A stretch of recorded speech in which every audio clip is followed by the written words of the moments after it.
Hello students, good morning. I am Dhirendra Kumar, Modern English School, New Area, Senior Wing. Students, this is fourth part of video lecture for class 7th History. Chapter's name is Rulers and Buildings. Students, today we will study about tombs, gardens and fort. What architecture they implemented for making these buildings. Students, during Mughal Empire, architecture was at climax because from Babur to Shah Jahan, Babur, Humayun, Akbar, Jahangir, Shah Jahan, these rulers were especially interested in architecture, art and literature. Students, Babur had written in his biography about the laying out of Char Bagh.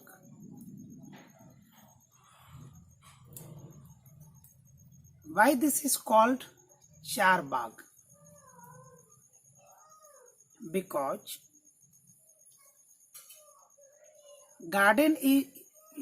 fort is located at the center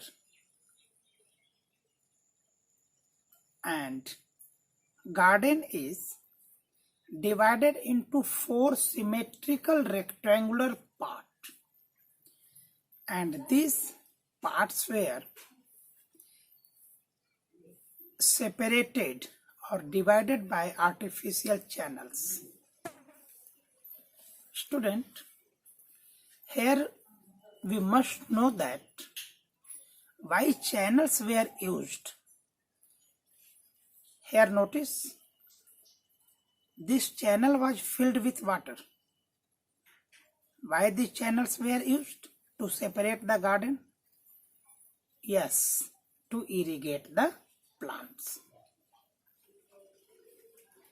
As garden was divided into 4 symmetrical parts, this is called Char Bagh. Students,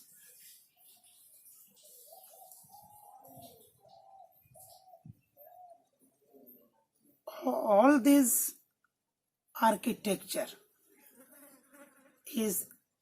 was innovated time to time by rulers.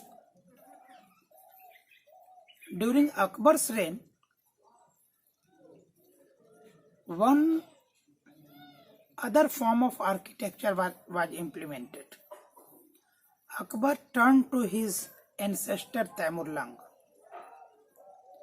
and he adopted central dome and big gateway in his buildings.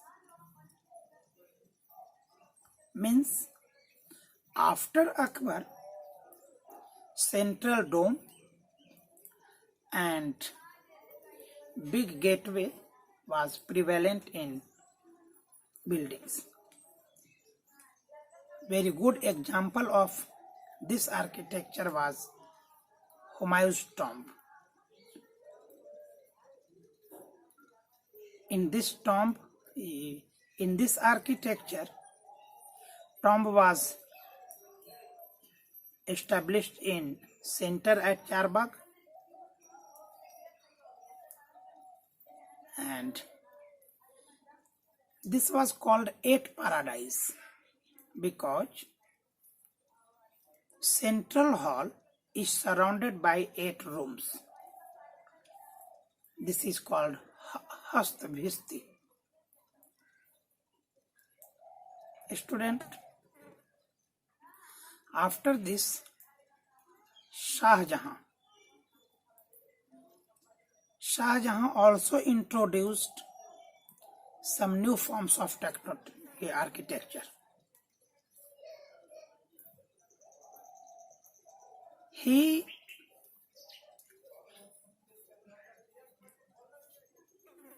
merged new architecture into his Mughal architecture.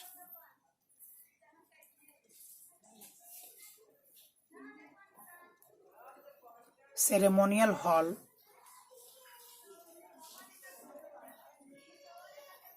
was also called 40-pillared hall.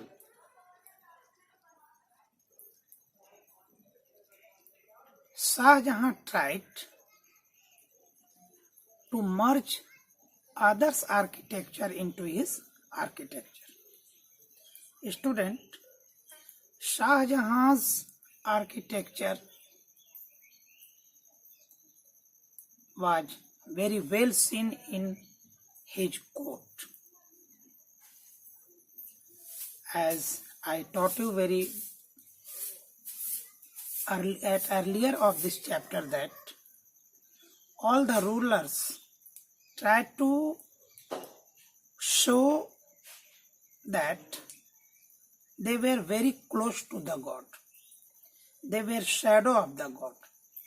So his court was constructed in such a way that throne of Shah Jahan was facing west, and all the courtiers were facing towards Shah Jahan.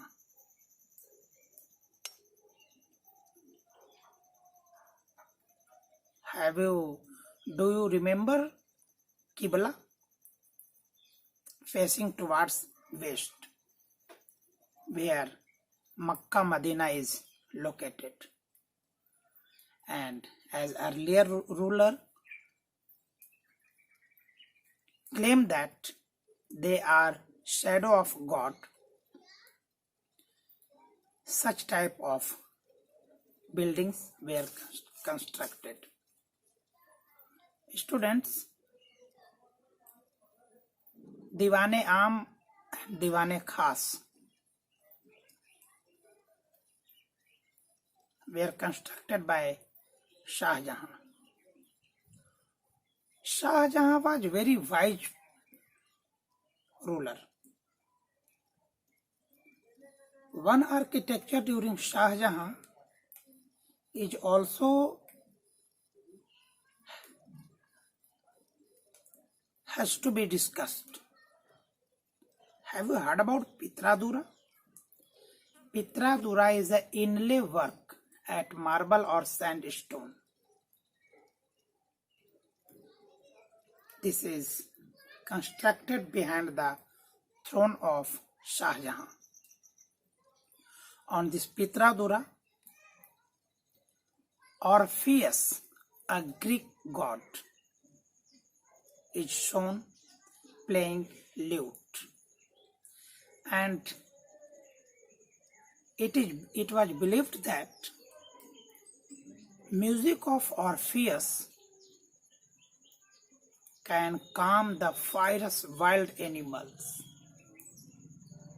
By this, Shah Jahan wanted to send message to their people that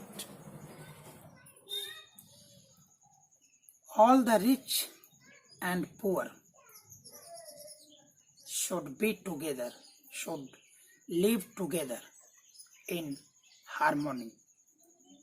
Student, Shah Jahan also introduced a peculiar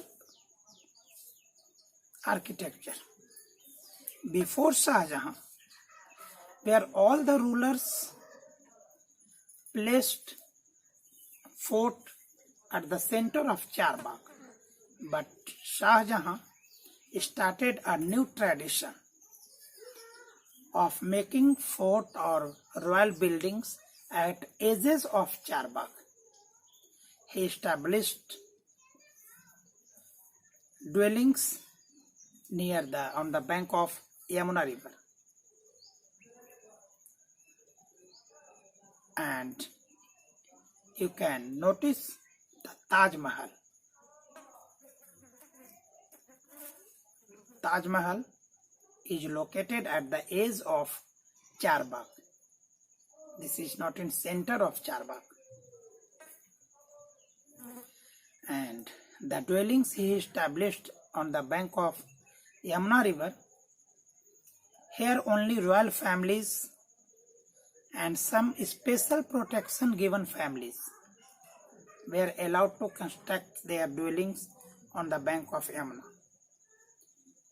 Son of Shah Jahan, Dara Shikoh was allowed to go to these dwellings, but all were not allowed to go to these dwellings.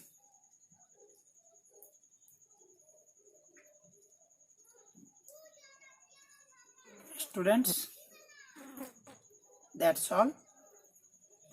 Have a nice day. Stay at home to fight with Corona.